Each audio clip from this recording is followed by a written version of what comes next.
Storm Tracker 6. This is Forecast First, sponsored by Auto Owners Insurance. Simple human sense.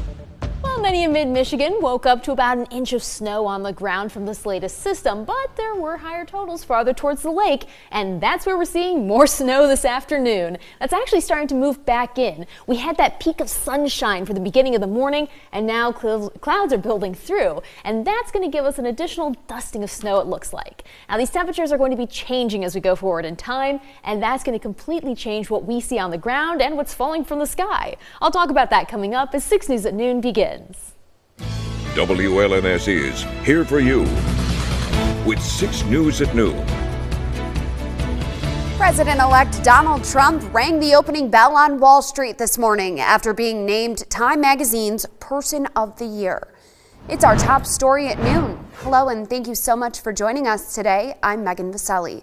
The magazine noted in its profile that Mr. Trump, who's the first former president to be convicted of a crime, also is the first Republican to win the popular vote in 20 years. In another first, Mr. Trump has to attend his inauguration. Taurine Small is here for you with more. President-elect Donald Trump rang the opening bell at the New York Stock Exchange this morning after being named Time Magazine's Person of the Year. This is an honor, a tremendous honor. During his comments, Trump seemed to acknowledge what CBS News was first to report, his decision to invite Chinese President Xi Jinping to attend his inauguration. No foreign leader has attended an American presidential inauguration since the State Department began keeping records. I was even thinking about inviting certain people to the inauguration, and some people said, wow, that's a little risky, isn't it? And I said, maybe it is. We'll see. We'll see what happens. But we like to take little chances. Ahead of Trump's inauguration, the head of the FAA, Michael Whitaker, said Thursday he will step down 1 year into his 5-year term. It comes a day after FBI Director Christopher Wray announced he will leave before his term runs out. This is the best way to avoid dragging the Bureau deeper into the fray. Trump's new pick to run the FBI, loyalist Kash Patel, has vowed to go after Trump's perceived enemies. He met with senators on Capitol Hill Wednesday. We look forward to a very smooth transition at the FBI, and I'll be ready to go on day one. And former TV News anchor Kari Lake is Trump's choice to be the next director of the Voice of America, the federally funded international broadcaster. Taurine Small, CBS News, Capitol Hill. U.S. applications for unemployment benefits jumped to their highest level in 2 months last week, although they do remain relatively low. Jobless claim applications climbed by 17,000 to 242,000 for the week of December 7th. That's significantly more than the 220,000 analysts predicted. Meanwhile, continuing claims, which is the total number of Americans collecting jobless benefits, rose by 15,000 to nearly 1.9 million for the week of November 30th. Turning now to local politics, a state House committee took action yesterday to pass new gun safety laws. House Democrats say they're rushing to get bills passed before the session ends, and they lose the ability to push through bills without Republican support.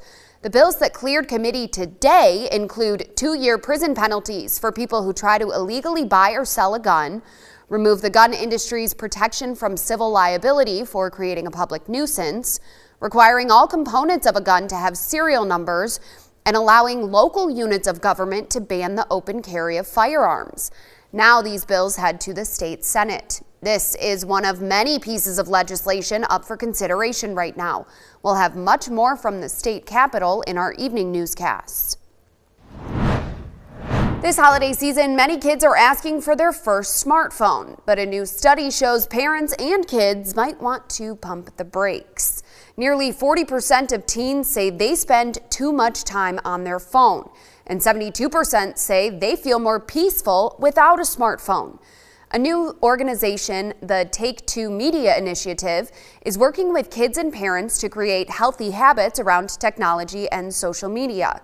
On CBS Mornings Plus, 2 student ambassadors shared their reasons for cutting back on cell phone use. I don't think I'm giving up something significant. I think I'm gaining an access to the world that isn't like restricted by being on my phone all the time. I get to observe the greater world. I'm trying to promote awareness, and this is really important stuff that we're doing. Now, some teens are ditching iPhones for so-called light phones that only allow you to text and call. While we're talking about the holiday season, we're asking you to please consider donating to a local child in need. The annual Highfields Toy Drive now is underway. We're looking for new unwrapped toys, books, and clothes, but we're not picky. We'll take anything for infants through 18-year-olds. You can drop off your donations right here at the WLNS TV studios in Lansing or at participating Ford dealerships. The Toy Drive is now through December 15th and is just one more way 6 News is here for you. We're dealing with bitterly cold temperatures today, so the city of Lansing activated its Code Blue Extreme Cold Weather Plan. It runs until 8 o'clock Saturday morning. The Code Blue plan allows local shelters to operate with additional hours and lets them temporarily increase capacity. Plus, it allows the Lansing Fire and Police departments to transport people in need to local shelters. The CATA bus system also will provide free rides to anyone trying to get to a warming center or shelter. For the full list of local warming centers, head to our website, WLNS.com. From Storm Tracker 6, this is Weather First, sponsored by Auto Owners Insurance. Simple human sense. Well, if this isn't Michigan weather, I don't know what is. It's snowing and it's sunny out on the McLaren camera. That's lake effect snow, which we're continuing to see sneak towards us here for this afternoon. That's on top of the snow that fell overnight, and that's totaled to around an inch in most spots. There are some that had locally higher totals, though, and it looks like, as predicted, Hastings has some of the highest snowfall totals in our area, getting 5 inches of snow. Williamston, around 2.5. Eaton Rapids, just a little shy of that. Here in Lansing, if you leaned on the heavier side, you saw around 1.5 inches of snow. Saw 1 inch here at the studio, and then Hillsdale, just getting close to that 1 inch mark. This was a little bit of lake effect, and there's still some trickling in from the west. The winds picked up with the day, and that's pushing the cloud cover and the snow back in. So we were able to sneak in that peak of sunshine in the forecast. Then the clouds are heading back in for this evening. Still, there's not much in our area. There's some snow towards Illinois and Iowa, but that's staying to our south. Instead, we can actually focus on warming up, which we need to do. Temperatures right now are in the teens, single digits on the other side of the lake. So thank Lake Michigan for making it not as bad as it could have been. But it's still going to be windy, so we have to factor in the wind chill, making it feel like it's near 0 or still below 0 in some spots. 5 below the current wind chill in cold water. Now the rest of today, temperatures may be going to inch up by a degree or 2.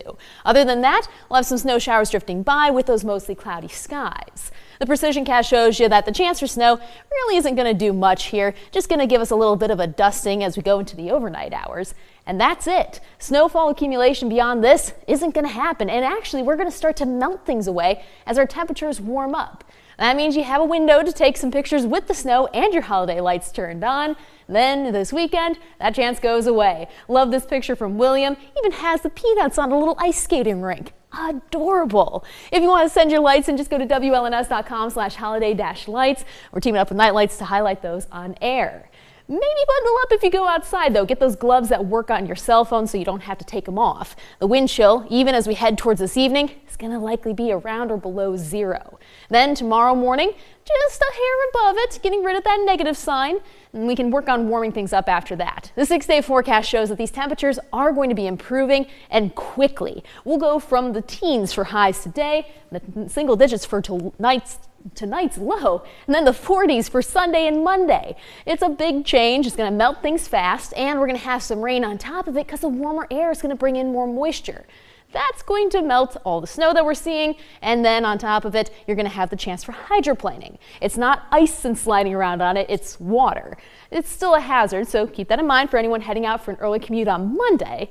Then we can look towards the end of the next week for some colder air to possibly sneak in. We have this freeze-thaw cycle that we're going through. That's becoming more and more common in our winters. Makes it a bit of a pain for anyone who wants to build things out of snow, but it does give us some relief from week to week. Yeah, absolutely. I know it's quite the roller coaster we're having around here. Oh yeah, and it's going to just keep on going. The atmosphere's just All right, we're letting it happen. Going with the flow. Thank you, Katie. 6 News wants to recognize remarkable women here in Mid-Michigan who make a difference not only for their families, but also the community as a whole. To make a submission, click on the Remarkable Women section of our website, WLNS.com, and tell us all about the remarkable woman in your life. We'll pick 4 women and profile them during Women's History Month in March. You have until December 20th to nominate someone. Coming up at noon, groundbreaking developments